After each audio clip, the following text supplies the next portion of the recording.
नमस्कार, स्वागत है। आप देख रहे हैं मनचाहा न्यूज़। मैं आपके साथ अंकित सिंह चौहान। कहा जाता है कि एक चाँद जो ऊपर होता है और जब चमकता है तो उसकी रोशनी हर किसी को बड़ा प्यारा लगती है। आज हम ऐसे ही अपने मेहमान से मिलाने वाले हैं जो यहाँ के चाँद हैं, यानी कि अपने संगीत के माध्यम से अपने फैंस, अपने दर्शकों को खुश करते हैं और साथ ही एंटरटेनमेंट भी करते हैं। जी हाँ, इनकी कहानी की अगर बात करूँ तो 2011 में इन्होंने सुरों के महासंग्राम का हिस्सा बने, 2013 में सुर संग्राम का हिस्सा बने और साथ ही इन्होंने लगभग 40 से ज़्यादा गाने भी गाए। चाँद जी हमारे साथ मेहमान के तौर पे जानते हैं इनकी शुरुआत कैसे रही और साथ ही जब ये उस मंच पे गए थे तो इन्होंने क्या-क्या अनुभव हासिल किया। चलिए, सबसे पहले बहुत स्वागत है चाँद जी, कैसे हो आप? Thank you so much. सबसे पहले नमस्कार, प्रणाम, आदाब, सत श्री अकाल, सलाम गोड़ लगतनी सबके जितना भी श्रोतागण देखत हैं। 2011 और 2013 आपकी ज़िंदगी का बेहतरीन पल है, हमेशा आप उसका ज़िक्र करते हैं और शायद इसे भूलना चाहेंगे आप। कैसा रहा था जब उस मंच पे गए थे महासुर संग्राम का और एक सुर संग्राम का 2013 में? कैसी शुरुआत कैसी थी यहाँ पे जाने के बाद? कि जब हम 2011 में सुरों के महासंग्राम में गए थे तो काफ़ी छोटे थे। उस वक्त काफ़ी अनुभव की ज़रूरत थी और लेकिन फिर भी बहुत मज़ा आया था क्योंकि वैसे वैसे चीज़ों को सीखने मिला था। अच्छे लोगों के साथ मनोज तिवारी सर जो थे वो एंकर थे, तो बहुत एक्साइटेड थे थोड़ा उसको देखने के लिए और बहुत अच्छा लगा। वहाँ से बहुत सारी अनुभव एक्सपीरियंस प्राप्त हुआ था, बहुत मज़ा आया था। जब 2011 में पहली बार जब वहाँ का हिस्सा बने थे तो कहाँ तक आपकी राउंड कहाँ तक गई थी? उसमें ज़्यादा दूर नहीं गए थे, लगभग एक मेरी एंट्री वाइल्ड कार्ड से हुई थी। तो उसमें वाइल्ड कार्ड से एंट्री एक बार हुई थी, मतलब शायद आई होप मतलब ध्यान में नहीं है, लेकिन 1 से 2 एपिसोड में मैं आया था। तो बस उस 2 एपिसोड से बहुत कुछ सीखने को मिला था और बहुत मज़ा आया था वहाँ पे। जब दूसरा बार फिर आपका वो सफ़र रहा 2013 में आप फिर वहाँ गए तो वहाँ पे किस तरह से आपकी वहाँ पे अनुभव रही है, सीख मिली कि हाँ किस तरह से परफॉर्मेंस करना चाहिए, किस तरह से अपने आप को कंट्रीब्यूट करना चाहिए ताकि स्टेज का परफॉर्मेंस जब टीवी पर झलकता है तो लाखों लोग अपने घरों में बैठ कर एंटरटेन होते हैं, तो क्या क्या चीज़ें वहाँ सीखने को मिली? देखिए, बताते हैं ना कि जैसे वहाँ पे मनोज भैया सर थे तो यहाँ पे रवि किशन सर थे। 2 दिग्गज। हाँ, 2 दिग्गज। तो सबसे पहले ना सबसे बड़ी एक्सपीरियंस होती है कि आप बड़े लोगों से मिलते हैं क्योंकि उनको देखने के बाद ही एक मोटिवेशन आ जाता है। बिल्कुल। तो वो मिले तो मैं बहुत ज़्यादा एक्साइटेड था क्योंकि मैंने उनको फिल्म में देखा था और एक बैग सामने देखा तो एक अलग ही फील अंदर से आ रहा था, लेकिन क्या है कि मैं वो फील बता नहीं सकता हूँ, बट बहुत मज़ा आ रहा था। और वहाँ पे जितने भी लोग गए थे सभी एक्सपीरियंसेबल थे और सबके साथ काम करने में बहुत मज़ा आ रहा था। सब एक से एक दिग्गज पहुँचे थे और उस जगह पे मेरा भी सिलेक्शन हुआ था, तो मुझे भी बहुत अच्छा लग रहा था कि 2013 में आप कितने राउंड तक जा पाए? टॉप 10 के लगभग था। टॉप 10 में। चलिए, इंटरव्यू की शुरुआत कर ही लिए हैं और आगे भी बढ़ेंगे, लेकिन चाहेंगे कि पहले आपके अंदर कितनी निखार है, आपके अंदर आवाज़ कैसी है जिसकी जादू 2011 और 2013 में हमारे भोजपुरी के दिग्गजों ने देखा था। मैं चाहूँगा कि हमारे दर्शकों के लिए पहले 2-3 लाइन गुनगुनाएं आप, जो आपका कोई अपना सॉन्ग है या फिर आप उस स्टेज पर जब मंच पे गए थे तो आपने मंच संभाला था। मैं अपना गाना भी गुनगुनाऊंगा, लेकिन मैं जो उस स्टेज पे गाया था वो मैं गुनगुनाना चाहूँगा। गजब के रोग जवानी में दे गइल अखियाँ, गजब के रोग जवानी में दे गइल अखियाँ, नींद नैना के चैन दिल से ले गइल अखियाँ, नींद नैना के चैन दिल से ले गइल अखियाँ,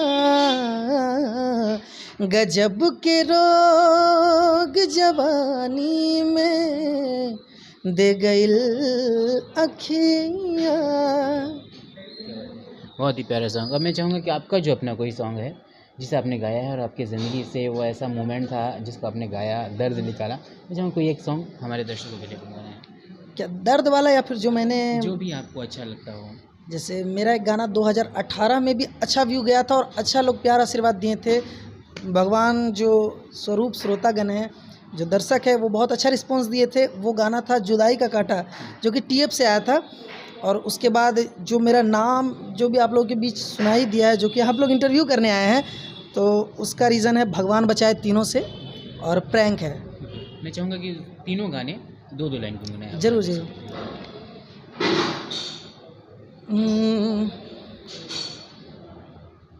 सबसे पहले कि बानी फसल मुसीबत के जाल में, अब कारी काई सन हाल में, हल खो जाता नहीं हम कई दिनों से, तब भगवान बचाए तीनों से, पुलिस वकील हसीनों से। और एक था कि धीरे धीरे हमारा पास हिले, देख के हमके शर महिले, हम हूँ प्यार के मारल रहनी, काम दिमाग न कुछ कहले, लूट गई वो जिगर को मेरे जैसे कोई बैंक है, बोल के आई लव यू फिर कहती है परंक है। और तीसरा जो था कि तोहरा बिना अब जियल दुश्वार हो गइल, तोहरा बिना अब जियल दुश्वार हो गइल, हाय हाय हाय, एगो बेवफा से हमके प्यार हो गइल, हाँ एगो बेवफा से हमके प्यार हो गइल। मैं चाहूँगा ये पूछना चाहूँगा किस तरह से आपने गायकी में जब आगे बढ़ा, अपनी शुरुआत रखी, कदम रखी, तो फैमिली वालों का कितना सपोर्ट था? क्योंकि अक्सर एक बड़ा सवाल आजकल के जो ज़माने में है वह जब तक फैमिली का सपोर्ट नहीं होता तब तक बच्चे आगे नहीं बढ़ते, और फैमिली का दबाव होता है कि नहीं तुम पहले पढ़ो, अच्छा बनो, कोई अच्छे जॉब में जाओ। ये एक समस्या हमेशा से मिडिल क्लास फैमिली वालों की रही है, तो आपके परिवार वालों का कितना सपोर्ट मिला आपको? देखिए, लोग कहते हैं कि मिडिल क्लास, मैं मिडिल क्लास से भी नहीं हूँ, मैं लो क्लास से था। तो मुझे पढ़ने में दिक्कत होती थी, पढ़ाई में मैं खुद काम करके पढ़ाई करता था, तो संगीत की बात ही दूर है। लेकिन अब सपोर्ट मिलता है, तो अब धीरे धीरे क्या है ना कि अब मुझे वो मोटिवेशन मिलता है और मुझे वो शक्तियाँ प्रदान मिलती है लोगों की ओर से, मेरे घर के लोगों की ओर से, कि अब मैं कुछ और ज़्यादा कर सकता हूँ। पहले मुझे सपोर्ट नहीं मिलता था क्योंकि घर में बहुत सारी परेशानियाँ थी, तो मैं खुद काम करता था दूसरे के दुकान में, और खुद से पढ़ना, तो पढ़ने में पहले परेशानी होती थी। तो संगीत की तो बात ही अलग है, बट मैंने हिम्मत नहीं हारी, और आज जो भी हूँ उसी हिम्मत और उसी मोटिवेशन की वजह से। बिल्कुल। फैमिली वालों का सपोर्ट कैसा रहा? मेरी सवाल थी कि जब या शुरुआत दिनों में सपोर्ट था, या फिर जब आप थोड़े तो बहुत पॉपुलर होने लगे, आपके गाने बजने लगे, सुर संग्राम का हिस्सा बने, तब जाके आपके घर वालों ने बोला कि हाँ बेटा मेरा अच्छा कर रहा है, तो थोड़ा सपोर्ट करना चाहिए? जी, मतलब पहले सपोर्ट नहीं था। पहले सबसे पहली बात है ना कि घर में इस चीज़ों से लोग बिलोंग नहीं करते हैं, संगीत से बिलोंग नहीं करते, तो उनको पता ही नहीं था कि मेरे अंदर क्या क्वालिटी है। तो उन लोगों को लगता ही नहीं था कि मैं कुछ करूँगा, बस वो बोलता था क्या मजाक कर रहे हो, अपना काम पे ध्यान दो या फिर संगीत पे, शिक्षा पे ध्यान दो। तो लेकिन मेरा मूड जो था ना वो बस संगीत की ओर ही भागता था, और ना चाह के भी मैं इसको रोक नहीं पाता था। कहीं भी मैं पैदल 3-3, 4-4, 5-5 किलोमीटर दूर जाता था, अगर किसी प्रकार का मुझे पता चलता था कि हाँ ऐसा शख्स आने वाला है या आया है या कहीं प्रोग्राम है, तो मैं जाता था और प्रोग्राम करता था या फिर उनसे मिलता था। और जब मैं सुरों के महासंग्राम में गया तो भी मेरे घर से मोटिवेशन नहीं मिला, लेकिन जब मैं 2013 में सुर संग्राम में गया तो लोगों को लगा, और हमारे घर वाले भी कहने लगे कि नहीं कुछ कर सकता है। तो फिर धीरे धीरे सपोर्ट मिलना शुरू हुआ।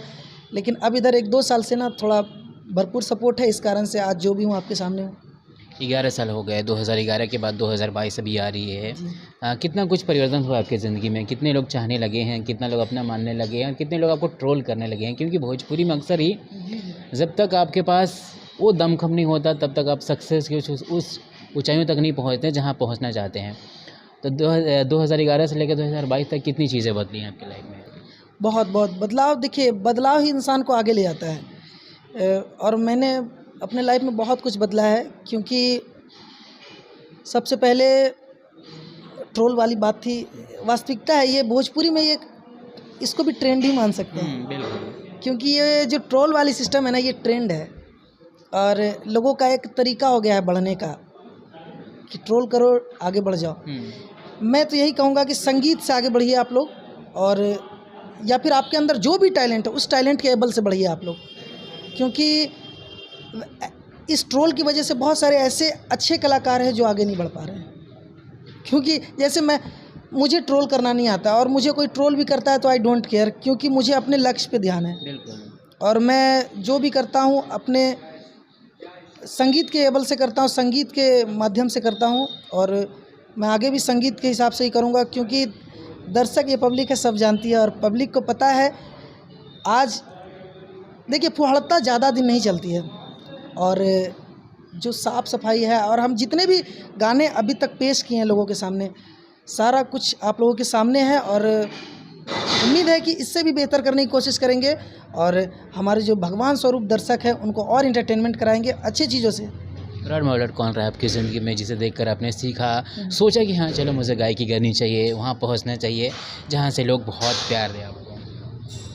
वैसे तो सब जानते हैं कि रोल मॉडल आज के समय में संगीत, और ख़ासकर भोजपुरी इंडस्ट्रीज़ के संगीत के जो बादशाह हैं पवन भैया हैं, उनको तो आई होप कि जितने भी कलाकार होंगे उनको ही रोल मॉडल मानते होंगे, और मैं उनसे बहुत कुछ सीखा हूँ। क्योंकि संगीत के एबल से अगर देखेंगे तो संगीत उनके पास सरस्वती विराजमान है, और बहुत ही अच्छा लगता है उनके गानों को सुन के ना। हम बहुत कुछ सीखने की कोशिश करते हैं, और आज जो भी गाते हैं उन्हीं के बदौलत, क्योंकि हम सीखे हुए नहीं हैं।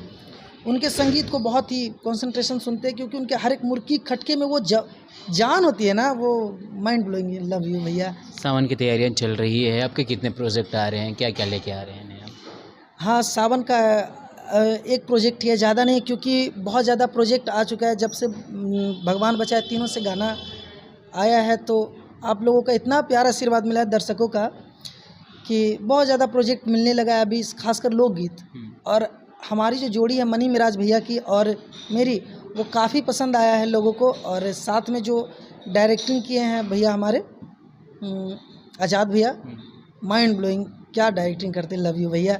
और जो हमारा आदिसी चैनल से आया था, उनका भी बहुत बड़ा हाथ है हमें इस मकाम तक लाने में। इस कारण से सबका उतना ही सपोर्ट है, और अभी उन लोगों के साथ और भी काम, और भी मज़ा आएगा, और सारा प्रोजेक्ट आने वाला है। भी हाल ही में आपके एक लोकगीत आया था, काफ़ी अच्छा रहा, बजा भी। मैं चाहूँगा कि वो वाला भी हमारे दर्शकों के लिए बोलें। मैंने तो वही गुनगुनाया था ना अभी कुछ देर पहले, कि भगवान बचाए तीनों से। जी। वही गाना था जिसके कारण मतलब मुझे जो भी आज मतलब जो भी दर्शक जितना मोहब्बत और प्यार दे रहे हैं, बस यही गाने की वजह से। मैं चाहूँगा कि आपके रोल मॉडल पवन सिंह जी हैं, उनका कोई एक गाना है जो हमारे दर्शकों के लिए? उनके गाने से तो हम बड़े हुए, और उनका गाना गाना मेरे सौभाग्य की बात है, क्योंकि वो आदर्श है हमारे। और क्या बोलूं, मैं ज़रूर गाऊंगा उनका गाना, और अगर गलती हो तो माफ़ कीजिएगा। जी न पाइब अगर साथ छूट जाई हो, मन के नगरी से सुख सारा लुट जाई हो। जान तू जान ला जान, तोहरे में बा हो, तोहरे में बा, प्यार में नहीं खी गोरी। हम बेवफा हो, हम बेवफा, चाहे बत्तिया तू माना, चाहे मत माना हो, मत माना हो, प्यार में नहीं खी गोरी। हम बेवफा हो, हम बेवफा। सावन की तैयारी की हमने जिक्र कर ही लिया। अपकमिंग प्रोजेक्ट में आपके कौन कौन से ऐसे गाने हैं जो जल्द आने वाले हैं? देखिए वैसे वो सब तो सीक्रेट है, लेकिन मैं जल्द जो भी लाऊंगा, उम्मीद है कि आप लोगों को बहुत पसंद आएगा, क्योंकि अलग कॉन्सेप्ट और अलग चीज़ों को मैं पेश करने जा रहा हूँ आप लोगों के बीच, और उम्मीद है कि आप लोगों को बहुत अच्छा लगेगा। मनी भैया के साथ बहुत सारे गाने आने वाले हैं, जिसका एक्ट मनी भैया ही करेंगे, और डायरेक्टिंग आज़ाद भैया करेंगे। मेरे साथ इंटरव्यू में बैठ के आपको कैसा लगा? बहुत बहुत बढ़िया लग रहा है। सबसे पहली बात है कि मैं ज़्यादा इंटरव्यू तो दिया नहीं हूँ, बट आपके साथ बहुत अच्छा अनुभव मिल रहा है, और अच्छा लग रहा है आप लोगों के साथ। जी जी। जाते जाते अपने दर्शकों के लिए क्या कहना चाहेंगे, जो आपके अपकमिंग प्रोजेक्ट हैं उन सबको लेकर? मैं क्या बोलूँ, वो सब जानते हैं, पब्लिक है, सब जानती है, बट फिर भी आप लोग को मैं क्या बोलूँ, आप लोग आज हमें जिस मकाम तक पहुँचाए, आप लोगों का बहुत बड़ा हाथ है। बस इसी तरह से अपना प्यार आशीर्वाद बनाए रखें हमारे ऊपर, अपने छोटे भाई छोटे बेटे के ऊपर, बस। और क्या है, और आप लोगों के बीच में अच्छे अच्छे गाने को प्रस्तुत करूँगा, साफ़ सुथरा, ताकि आप कहीं भी कभी भी बैठ के सुन सकते हैं। थैंक यू सो मच अपना बहुत ही बेहतरीन सा पल देने के लिए। तो हमारे साथ चांद जी थे, चांद जी का एक बड़ा ही ख़ास चीज़ हमें लगा कि यह दिल से संगीत करते हैं। तो इन्हें बहुत प्यार दीजिए, बहुत सपोर्ट करिए, क्योंकि चांद की रोशनी को जब बहुत ही प्यार और सपोर्ट मिलेगा तो उसकी रोशनी चारों तरफ यूँ ही बिखरेगी और हर जगह उजाला होगा। तो इन्हें बहुत सपोर्ट करें। बहुत जल्द इनकी जो भी अपकमिंग प्रोजेक्ट रहेगी हम आपको सारी जानकारी यहाँ पे देते रहेंगे। नमस्कार।